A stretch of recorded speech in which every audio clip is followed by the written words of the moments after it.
Hi welcome back to our Anitha Kaushik YouTube channel. ನಾನು ಇವತ್ತು ನಿಮಗೆ ಫ್ರೈಡೇ ಡೈಲಿ ರೋಟೀನ್ ಏನು ಅಂತ ಹೇಳಿ ತೋರಿಸ್ತಾ ಇದ್ದೀನಿ. ಅವತ್ತಿನ ದಿನ ನಾನು ಏನೇನು ಮಾಡ್ತೀನಿ ಅಂತ ಹೇಳ್ತೀನಿ. ನಾನು ಬೆಳಗ್ಗೆ ಎದ್ಬಿಟ್ಟು 6 ಗಂಟೆಗೆ ಎದ್ದು ಡೈಲಿ ರೋಟೀನ್ಸ್ ಎಲ್ಲ ಮುಗಿಸ್ಕೊಂಡು ರೆಡಿಯಾಗಿ ಜಿಮ್ಮಿಗೆ ಹೊರಟೆ. ಕೌಶಿಕ್ ಹೋಗಿ ಜಿಮ್ವರೆಗೂ ಹೋಗಿ ಬಿಟ್ಟು ಬಂದರು. ಅಲ್ಲಿಂದ ಜಿಮ್ ಮುಗಿಸ್ಕೊಂಡು ಹೊರಗೆ ಬಂದು ಬಸ್ ಸ್ಟಾಪಿಗೆ ಹೋಗೋಣ ಅಂತ ಹೇಳಿ ಹೋಗ್ತಾ ಇದ್ದೀನಿ. ಇಲ್ಲಿ 2 ನಾಯಿ ಕಾಣಿಸ್ತಾ ಇದೆಯಲ್ವಾ, ಅದರಲ್ಲಿ ಒಂದು ನಾಯಿ ಒಂದಿನ ಏನಾಯಿತು ಹಿಂಗೆ ಜಿಮ್ ಮುಗಿಸ್ಕೊಂಡು ಹೋಗ್ತಾ ಇದ್ದೆ. ಹೋಗಬೇಕಾದ್ರೆ ನಾಯಿ ನಿಂತ್ಕೊಂಡಿತ್ತು. ಪಾಪ ಅದು ಏನು ಯೋಚನೆ ಮಾಡ್ತಾಯಿತ್ತು ಏನೋ ಗೊತ್ತಿಲ್ಲ. ನಾನು ಹಿಂದ್ಗಡೆ ಹೋಗಿ ಮುಟ್ಬಿಟ್ಟೆ. ನನಗೆ ಬೊಗಳೋಕೆ ಸ್ಟಾರ್ಟ್ ಮಾಡಿಬಿಡ್ತು. ಹೆದರ್ಕೊಂಡು ನಿಂತ್ಕೊಂಡಿದ್ದೆ. ಮತ್ತೆ ಅಲ್ಲಿ ಯಾರೋ ಬಂದು ನಾಯಿನ ಓಡಿಸಿದ್ರು. ಆಮೇಲೆ ನಾನು ಸರಿ ಆಯಿತು ಅಂತ ಹೊರಟೆ. ಆಮೇಲೆ ಜಿಮ್ಮಿಂದ ಮನೆಗೆ ಬಂದು ಟಿಫನ್ಗೆ ಇಡ್ಲಿ ಮಾಡೋಣ ಅಂತ ಅಂದ್ಕೊಂಡಿದ್ದೆ. ಇಡ್ಲಿ ಮಾಡೋಕ್ಕೆ ಹಿಟ್ಟೆಲ್ಲ ಮನೇಲೇ ರುಬ್ಬಿಟ್ಕೊಂಡಿದ್ದೆ. ಮೊದಲೆಲ್ಲ ನಾನು ಹಿಟ್ಟನ್ನ ಮನೇಲಿ ರುಬ್ತಾ ಇರಲಿಲ್ಲ, ಶಾಪಿಂದ ತೊಗೊಂಡು ಬರ್ತಿದ್ದೆ 1 kg. ಇವಾಗ ಸ್ವಲ್ಪ ದಿನದಿಂದ ಮನೇಲೇ ರುಬ್ತಾ ಇದ್ದೀನಿ. ಇಡ್ಲಿನ ಪಾತ್ರೆಗೆಲ್ಲ ಹಾಕಿಟ್ಟು ಇಡ್ಲಿನ ಸ್ಟವ್ ಮೇಲೆ ಇಟ್ಟು ಬೇಯಿಸೋಕ್ಕಿಟ್ಟೆ. ಅಲ್ಲಿಂದ ಬಿಸಿನೀರು ಕಾಯಿಸ್ಕೊಂಡಿದ್ದೆ ಕುಡಿಯೋಕ್ಕೆ.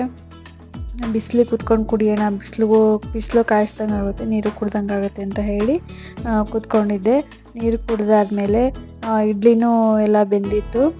ಇಡ್ಲಿ ಎಲ್ಲ ತೆಗೆದು ಇನ್ನೊಂದು ಪಾತ್ರೆಗೆ ಹಾಕಿ ಆಮೇಲೆ ಕೌಶಿಕ್ಗೆ ತರಕಾರಿ ಬೇಯಿಸ್ಬೇಕಿತ್ತಲ್ವ, ಅದಕ್ಕೆ ಅದೇ ತಟ್ಟೆ ಇಡ್ಲಿ ಮಾಡೋದಿರುತ್ತಲ್ವ, ಪ್ಲೇಟಲ್ಲೇ ಮತ್ತು ತರಕಾರಿ ಎಲ್ಲ ಕಟ್ ಮಾಡಿ ಆ ಪಾತ್ರೆಗೆ ಹಾಕಿ ಆ ತರಕಾರಿನೂ ಇಡ್ಲಿ ಜೊತೆಗೆ ಬೇಯಿಸೋಕ್ಕಿಟ್ಟು. ಒಂದು ಪ್ಲೇಟಲ್ಲಿ ಇಡ್ಲಿ ಹಿಟ್ಟು ಹಾಕಿ ಇನ್ನೊಂದು ಪ್ಲೇಟ್ಗೆ ಇದನ್ನು ಹಾಕಿ ಜೊತೆಗೆ ಬೇಯಿಸೋಕ್ಕಿಟ್ಟೆ.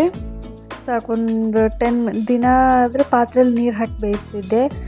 ಹೆಂಗಿದ್ರು ಇಡ್ಲಿ ಮಾಡ್ತಾಯಿದ್ನಲ್ಲ, ಸ್ಟೀಮಲ್ಲೇ ಬೇಯಿಸ್ಬಿಡೋಣ ಅಂತ ಹೇಳಿ ಸ್ಟೀಮಲ್ಲಿ ಬೇಯಿಸಿದ್ದೆ. ಅದರಿಂದ ತಿಂಡಿ ಎಲ್ಲ ಮುಗಿಸ್ಕೊಂಡು ಡೈಲಿ ಮತ್ತು ಮಧ್ಯಾಹ್ನ ಎಲ್ಲ ಕೆಲಸ ಮುಗಿಸ್ಕೊಂಡು ಊಟ ಮಾಡಿಕೊಂಡು ಸ್ವಲ್ಪ ಹೊತ್ತು ಮಲಗಿದೆ.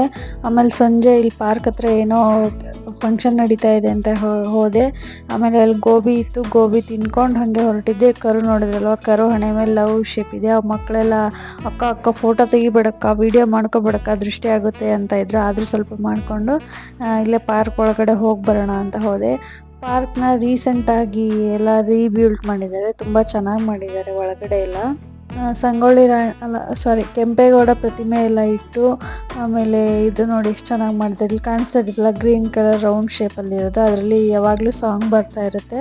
ಅಲ್ಲಿಂದ ಅಲ್ಲೊಂದು ಸ್ವಲ್ಪ ಹೊತ್ತು ಕೂತ್ಕೊಂಡು ವಾಕಿಂಗ್ ಎಲ್ಲ ಮುಗಿಸ್ಕೊಂಡು ಮನೆಗೆ ಬಂದೆ.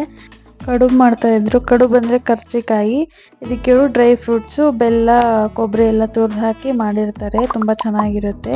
ಈ ವಿಡಿಯೋನ ನಾನು ಇಲ್ಲಿಗೆ ಎಂಡ್ ಮಾಡ್ತಾಯಿದ್ದೀನಿ. Thank you for watching.